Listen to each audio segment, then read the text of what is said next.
অবশ্যই রোনালদিনহোকে চিনে থাকবেন। ফুটবলের ইতিহাসে সর্বকালের সেরা ড্রিবলার বলা হয় তাকে। রোনালদিনহোর পায়ে যে জাদু ছিল তা অন্য কোনো ফুটবলারের ছিল না। তিনি শুধু বলকে কথা বলানো ছাড়া সবকিছুই করতে পারতেন। এমনকি দর্শকরা যখন তার খেলা দেখত তখন মনে হচ্ছে তারা কোনো সিনেমা দেখছে, কারণ তিনি এতটাই স্কিলফুল ফুটবলার ছিলেন যেটা একেবারে অসাধারণ। ফুটবলে তিনি এমন কিছু রেকর্ড করে গিয়েছে যা আজও কেউ ফুটবলে ভাঙতে পারেনি। তো আজকের এই ভিডিওতে আমরা দেখতে চলেছি একটি ছোট বস্তি থেকে কিভাবে রোনালদিনহো পুরো বিশ্ব জয় করলো। তো মূল ভিডিওতে যাওয়ার আগে অবশ্যই চ্যানেলটিকে সাবস্ক্রাইব করবেন। 21শে মার্চ 1980 সালে ব্রাজিলের পোর্তো আলেগ্রে শহরে জন্মগ্রহণ করেন রোনালদিনহো।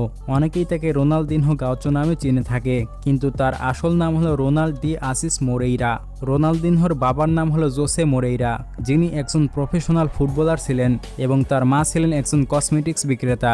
রোনালদিনহোর বড় ভাই হলেন রবার্তো মোরেইরা, যিনিও ছিলেন একজন প্রফেশনাল ফুটবলার।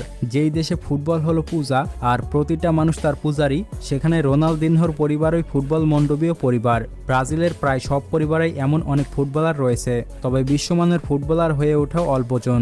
অল্প বলতে আবার সেই সংখ্যাটা কম নয়, কারণ সেই দেশে প্রতি ঘরে ঘরে ফুটবলার জন্ম নেয়। বলা হয়ে থাকে ফুটবল জন্ম দিয়েছে ইংল্যান্ড, কিন্তু ফুটবলকে পরিপূর্ণতা দিয়েছে ব্রাজিল, কারণ ব্রাজিলের ইতিহাসে এমন কিছু ফুটবলার তৈরি হয়েছে যাদের নাম পুরো বিশ্বজুড়ে খ্যাতি অর্জন করেছে। তার মধ্যে একজন সেরা ফুটবলার হলো রোনালদিনহো। রোনালদিনহো এমন একজন ফুটবলার যাকে ড্রিবলারের রাজা বলা হয়। রোনালদিনহোর মতো ড্রিবলার আজও জন্ম হয়নি। রোনালদিনহো তার ফুটবল ক্যারিয়ারে এমন কিছু ড্রিবলিং দেখিয়েছেন যা ইতিহাসের পাতায় লেখা থাকবে।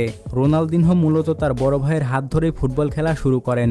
এমন একদিন 5 বছর বয়সে সে এলাকায় খেলতে গিয়ে তার পায়ে খুব ব্যথা পেয়েছিল, এমনকি এটার জন্য সে বাসায় গিয়ে অনেক জোরে জোরে কাঁদতে শুরু করে।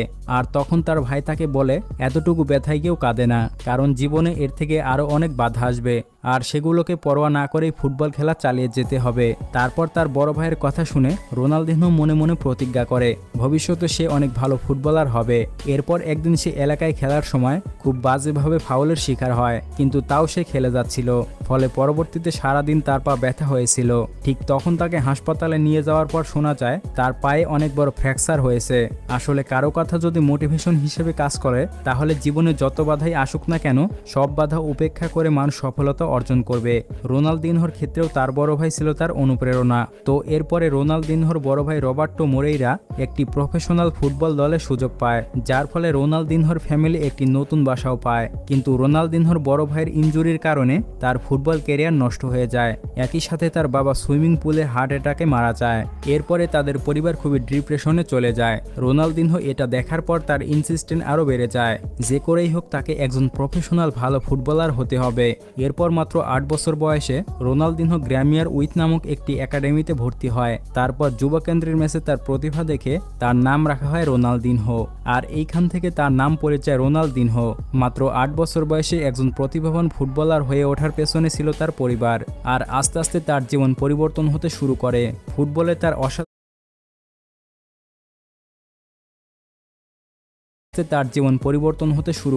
ফুটবলে তার অসাধারণ প্রতিভার জন্য 1998 সালের দিকে সে মেইন ব্রাজিল দলে ডাক পেয়ে যায়। তারপর 1999 সালের দিকে রোনালদিনহো অনেক ভয়ঙ্কর একজন খেলোয়াড় হয়ে ওঠে। কোনো প্লেয়ার তার পায়ের ড্রিবলিং বুঝতেই পারে না। সেই সিজনে সে একাই 23টা গোল করেছিলেন। তারপর 2001 সালের দিকে আর্সেনাল ক্লাব রোনালদিনহোকে তাদের দলে ফেরাতে চায়, তবে আইনি কিছু সমস্যার কারণে তাকে দলে নেওয়া আর সম্ভব হয়ে ওঠেনি। পরবর্তীতে সে পিএসজি ক্লাবের হয়ে যোগ দেয়, আর সেই সময় তার মার্কেট ভ্যালু ছিল 5 বছরে 5 মিলিয়ন ইউরো। এরপর পিএসজি ক্লাবের হয়ে 21 নম্বর জার্সি দেওয়া হয় রোনালদিনহোকে। তারপর অসাধারণ সব নৈপুণ্যতার সংমিশ্রণ ঘটিয়ে ব্রাজিল বিশ্বকাপ দলে জায়গা নেন রোনালদিনহো। রোনালদিনহো নিজের প্রথম বিশ্বকাপে সে দলকে শিরোপা এনে দেয়। তারপর 2002 সালের দিকে ব্রাজিল দলে রোনালদিনহোকে 10 নম্বর জার্সি দেওয়া হয়। সেই সিজনে সে আরও ভয়ঙ্কর একজন খেলোয়াড় হয়ে ওঠে। রোনালদিনহোর অসাধারণ প্রতিভা দেখে 2003 সালের দিকে বার্সেলোনা তাকে দলে ফেরায়, আর বার্সেলোনার হয়ে রোনালদিনহোর মার্কেট ভ্যালু ছিল 30 মিলিয়ন ইউরো। এরপর 2004 সালের দিকে রোনালদিনহো আরও ভয়ঙ্কর হয়ে ওঠে।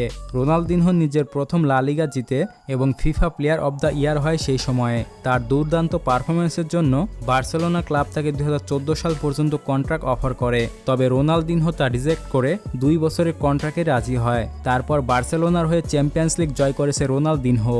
এরপর আসে 2006 সালের বিশ্বকাপ। রোনালদিনহোকে নিয়ে সবার আশার আলোর শেষ নেই, কিন্তু ঘুরতে হুট করে রোনালদিনহোর ফর্ম পড়তে